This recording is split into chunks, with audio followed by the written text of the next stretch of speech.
Hi everyone, it's your librarian Melissa. Today I will be reading you the Little Red Lighthouse and the Great Gray Bridge right in front of the Little Red Lighthouse and the Great Gray Bridge.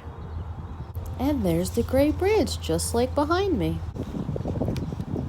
Once upon a time, a little lighthouse was built on a sharp point of the shore by the Hudson River. It was round and fat and red. It was fat and red and jolly, and it was very, very proud. Behind it lay New York City where the people lived.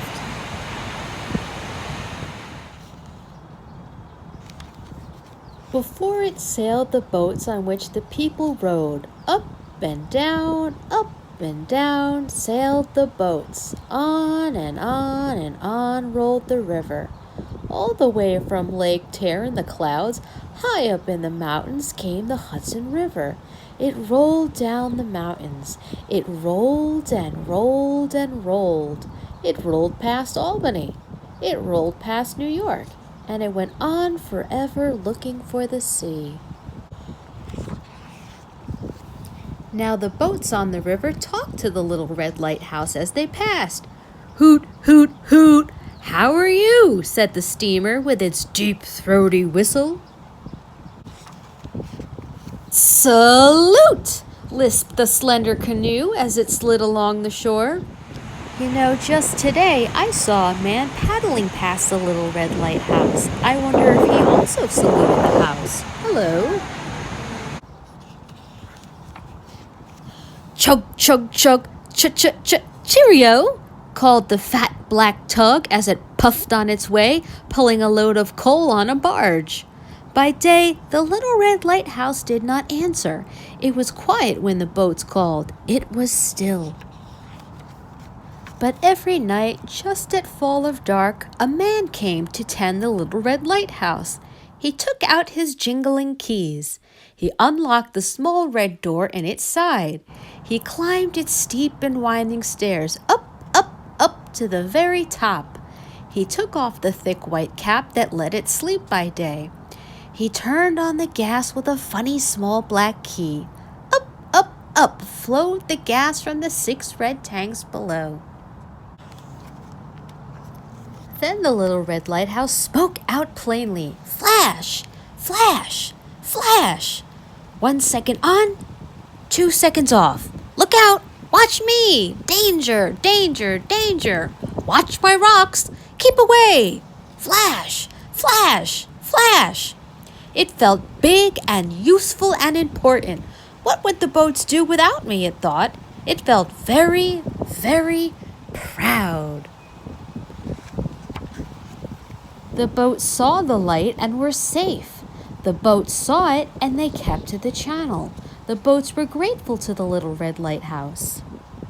Remember how close the lighthouse is to the water so it can warn all the boats. Sometimes a fog crept up the river. Then the man came to wind up a big black clock inside the Little Red Lighthouse. He wound and wound and wound it. The clock was joined to an iron bell outside. The bell began to ring. Warning! Warning! It said. Flash! Said the light.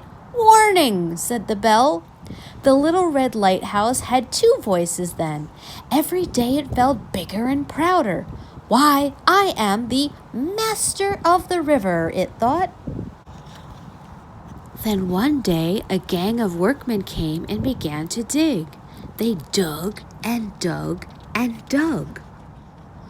By and by, great steel girders began to rise up against the sky. This was when they started to build the Great Gray Bridge, which had not been built yet.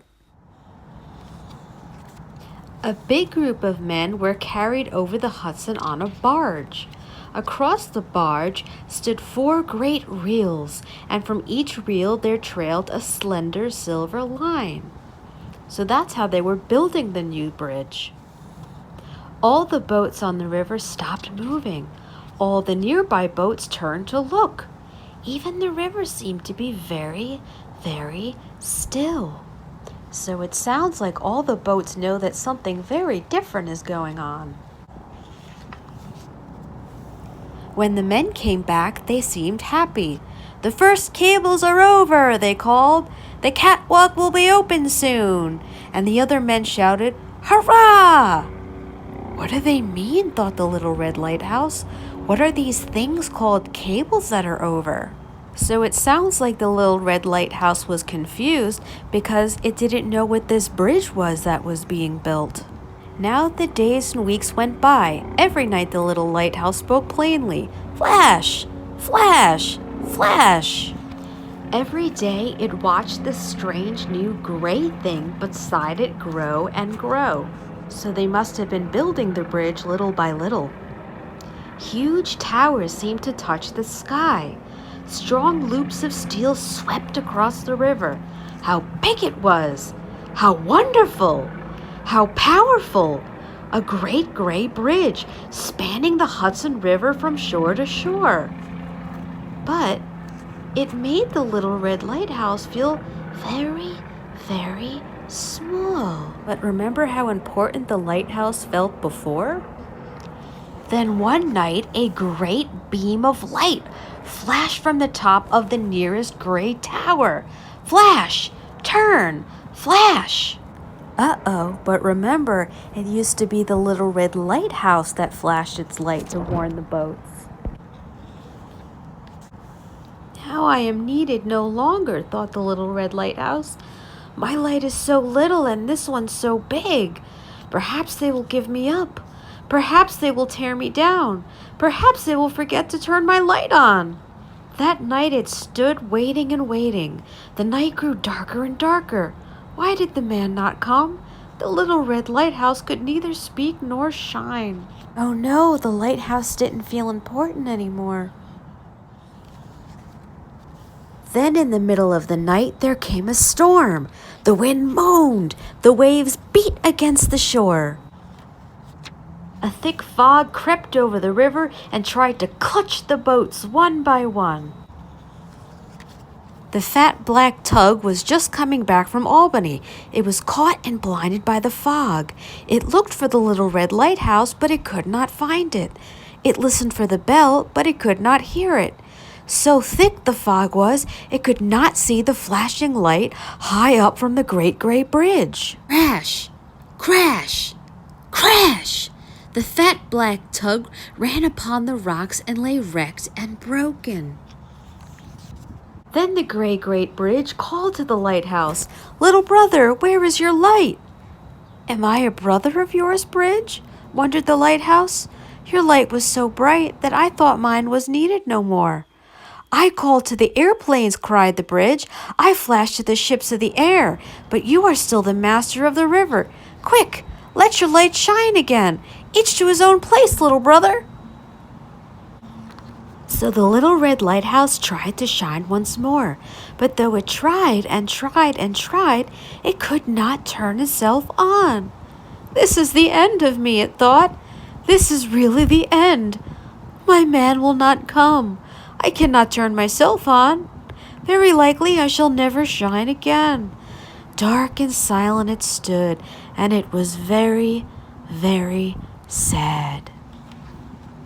But at last, it heard the door opening far below. At last, it heard steps rushing up the stairs. Why, here was the man hurrying to tend it. "Where have you been, man? I thought you were never coming." "Oh, those boys! Those boys! They stole my keys! This will never happen again." So the man didn't forget the lighthouse after all. Now the Little Red Lighthouse knew that it was needed. The bridge wanted it. The man wanted it. The ships must need it still.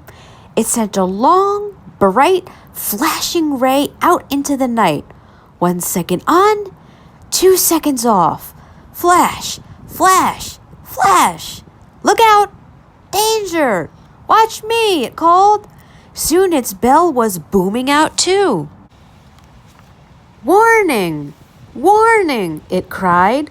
The Little Red Lighthouse still had work to do, and it was glad. And now beside the great beacon of the bridge, The small beam of the lighthouse still flashes. Beside the towering gray bridge, the lighthouse still bravely stands. Though it knows now that it is little, it is still very, very proud. And every day, the people who go up Riverside Drive in New York City turn to look at it, for there they both are, the Great Gray Bridge and the Little Red Lighthouse. If you don't believe it, go see it for yourself.